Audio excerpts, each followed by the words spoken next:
যুক্তরাষ্ট্র ও ইসরায়েলের সঙ্গে চলমান উত্তেজনার মাঝেই পারমাণবিক কর্মসূচি নিয়ে অনড় ইরান। ওয়াশিংটনের সব শর্ত ও চাপ উপেক্ষা করে তেহরান স্পষ্ট জানিয়ে দিয়েছে, তাদের সমৃদ্ধকৃত ইউরেনিয়াম কোনোভাবেই দেশের বাইরে পাঠানো হবে না।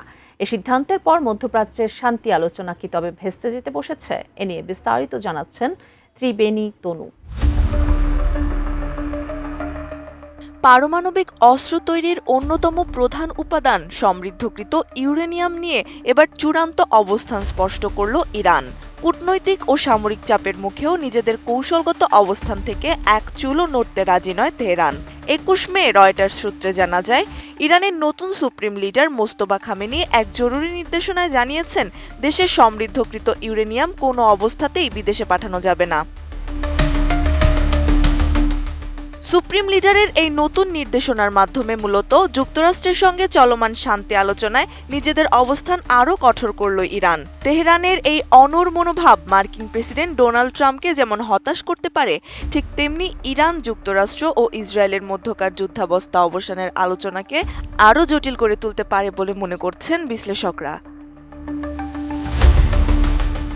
কোয়ালিটি সম্পন্ন আন্তর্জাতিক মানের still bar CSRM, committed for better still.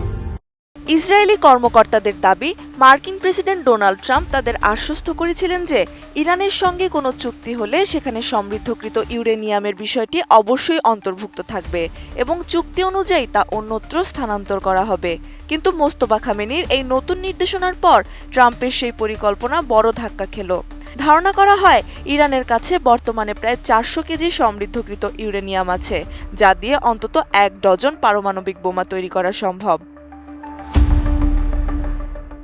তবে ইসরায়েলি প্রধানমন্ত্রী নেতানিয়াহু তার শর্তের কথা সাফ জানিয়ে দিয়েছেন, যতক্ষণ পর্যন্ত ইরানের ইউরেনিয়াম অপসারণ করা না হবে, হিজবুল্লাহ ও হামাসের মতো সশস্ত্র গোষ্ঠীকে সহায়তা বন্ধ হবে না এবং ইরানের ব্যালিস্টিক মিসাইলের সক্ষমতা যতক্ষণ শেষ না হবে ততক্ষণ তিনি যুদ্ধ বন্ধ করবেন না।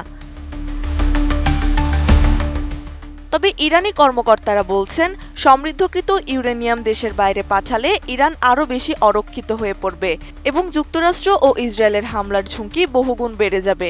ইরানের শাসন ব্যবস্থায় যে কোনো স্পর্শকাতর বিষয়ে এখন শেষ সিদ্ধান্ত নেওয়ার ক্ষমতা কেবল সুপ্রিম লিডারের।